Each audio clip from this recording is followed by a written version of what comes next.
Đây là tiếng nói từ Hà, phát thanh từ kênh của Hà. Chào các bạn, cả nhà có khỏe không ạ?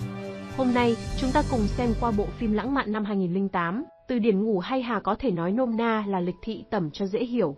Vì sao có tên phim thế này? Là bởi vì bộ phim tái hiện thời mà nước Anh đi thôn tính thế giới, người Anh tự hào mặt trời không bao giờ lặn trên đất nước mình. Một vùng đất của bộ tộc xa xôi bị thực dân Anh chiếm đóng. Đây là ngôi làng mến khách, cứ có anh cán bộ thực dân nào đến chơi, đến thăm hay làm việc gì, cũng sẽ được dân làng cử ra một cô gái xinh đẹp đi theo phục vụ từ A đến Á. Những cô gái này chính là lò ngoại giao của cả làng.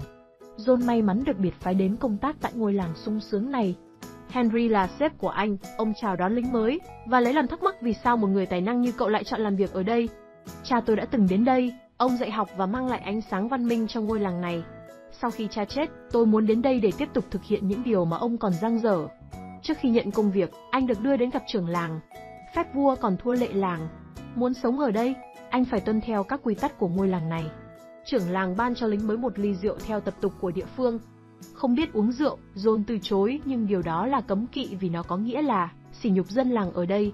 Bí quá, anh nhắm mắt nuốt xuống cho xong. Lúc mở mắt ra, John nhận thấy một mỹ nhân đang ở trước mặt mình. Cả hai dường như đã phải lòng nhau. Dân làng muốn anh nhảy múa cho họ xem nhưng anh chỉ biết làm thơ. Thơ thần gì giờ này, dân làng mấy ai biết tiếng Anh tiếng An gì đâu. Họ cười nhạt nhẽo và ép anh nhảy với một người đàn ông trong làng. Hôm sau, sếp lớn mang cô gái dâng rượu hôm qua đến gặp lính mới. Đây là thông dịch viên của làng, Selima, người sẽ đi theo John, chăm sóc và chiều theo mọi ý muốn của anh. Giúp thông dịch thì được chứ mà thông cái khác thì thôi, cho tôi xin 2 chữ bình yên. Là con nhà lành, thanh niên nghiêm túc, John không đồng ý lời đề nghị của Henry. Nghĩ rằng John có thể là một chàng trai công thích ăn cà rốt, họ mang đến cho anh một người đàn ông nhưng anh từ chối. Bây giờ anh hãy chọn đi, anh này hay cô này. Muốn sống ở đây anh phải nhận món quà từ dân làng.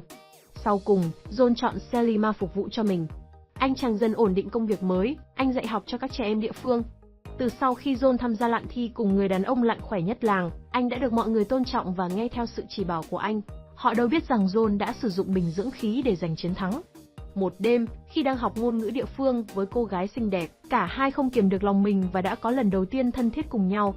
Bao giờ cũng vậy, lần đầu thì khó chứ mà đã ăn quen bén mùi nhau rồi thì cứ thế mà làm thôi. Vậy là sáng trưa chiều tối thích lúc nào, anh làm lúc đó. Một hôm, John muốn cô gái ở lại qua đêm cùng mình nhưng cô ấy từ chối. Theo phong tục địa phương, nếu là như vậy anh phải cưới nàng. Cưới vợ John chưa sẵn sàng nên đành để nàng ra về. Ngày hôm sau, lính mới đến nhà sếp ăn cỗ. Cecil, con gái của sếp vừa trở về sau khi du học ở Anh. Cô ấy cũng biết về tập tục kỳ lạ của ngôi làng này. Cô và cha cô đều cho rằng không nên phát sinh tình cảm với người phục vụ mình. Nhưng John thì cho rằng điều đó có thể vì trong lòng anh biết rằng hạt giống tình cảm giữa anh và Selima đang dần nảy mầm. Đưa con gái của sếp đi thăm thú khắp làng. Nhìn thấy con gái ở cùng John, mẹ Cecil rất hài lòng, bà muốn con gái mình kết hôn cùng anh ấy. Vài ngày sau, dân làng đột nhiên đổ bệnh, đã có nhiều người chết. Khi vào rừng kiểm tra họ phát hiện một nhóm khai thác bạc. Nhìn thấy những người này, John đoán biết họ chính là nguyên nhân gây ra cái chết của dân làng. Tìm hiểu kỹ, anh biết dân làng đã bị ngộ độc do ăn thức ăn chứa độc tố. Anh nói tất cả sự thật cho dân làng và bọn người kia đã bị trừng trị đích đáng. Lúc này, Selima cũng trúng độc, quá lo lắng cho nàng. John hối hận nhận ra tình cảm mình dành cho cô gái. Anh muốn cưới nàng nhưng Selima nói rằng đây là điều dân làng cấm kỵ. Không ai chấp nhận một quan chức cao cấp người Anh kết hôn cùng một phụ nữ địa phương.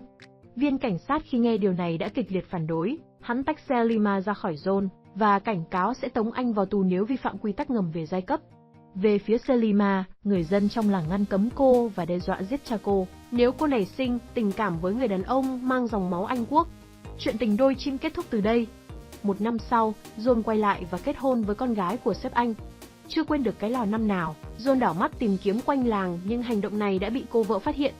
Cecil tiết lộ Selima đã kết hôn, có con và đang sống rất hạnh phúc bên chồng. Ngày hôm sau, khi nhìn thấy con trai nàng, John tin rằng thằng bé mắt xanh này chính là con anh. Dù Selima rất lo sợ nhưng John vẫn muốn ở bên cô ấy và cậu con trai. Anh chơi đùa và làm đồ chơi cho thằng bé. Mẹ vợ không hài lòng khi thấy anh còn rể quấn quýt bên người tình cũ. Bà yêu cầu John hãy tránh xa Selima, nhưng anh không đồng ý. Bà cho người đến giết anh, may mắn thay anh đã tỉnh dậy kịp lúc. John gặp Henry và kể hết tất cả với ông. Qua lời tiết lộ của bố vợ, anh biết được bí mật của gia đình này. Selima chính là đứa con riêng của ông với một người phụ nữ địa phương. John lên kế hoạch chạy trốn cùng Selima, nhưng trước ngày khởi hành, bà mẹ vợ ác độc đã ép buộc Selima phải mang lò đi ngoại giao với viên chức cảnh sát mới đến. Hắn cố gắng tấn công cô nhưng Selima đã kịp tự vệ bằng cách giết anh ta. Khi đang chuẩn bị lên đường thì John hay tin Cecil, vợ anh đã mang thai. Dù bối rối rất nhiều vì không biết phải làm gì tiếp theo, cuối cùng anh quyết định ở lại với Cecil. Anh viết một bức thư cho Selima nói rằng anh không thể đi cùng nàng.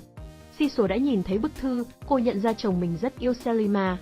Nàng trả tự do cho John vì biết rằng chỉ ở bên Selima, John mới thật sự hạnh phúc. Với sự giúp sức của Henry, cặp tình nhân đã thành công vượt thoát sự truy đuổi. Viên cảnh sát thật sự chưa chết, hắn muốn trả thù John và Selima. Lúc đang chĩa súng vào đầu cô gái, dân làng đã đến và tiễn con người xấu xa đó bay màu. Từ đây, John sống hạnh phúc trọn đời bên Selima và con trai. Ở Việt Nam không biết có cái làng nào có tập tục như thế này không nhỉ? Thật là một ngôi làng mến khách. Cuối tuần, Hà xin phép chúc cả nhà có một ngày nghỉ an yên, vui vẻ bên gia đình và người thân. Mến chào tạm biệt các bạn. Hãy đăng ký và like để khích lệ tinh thần làm việc hăng say cho Hà nhé cả nhà.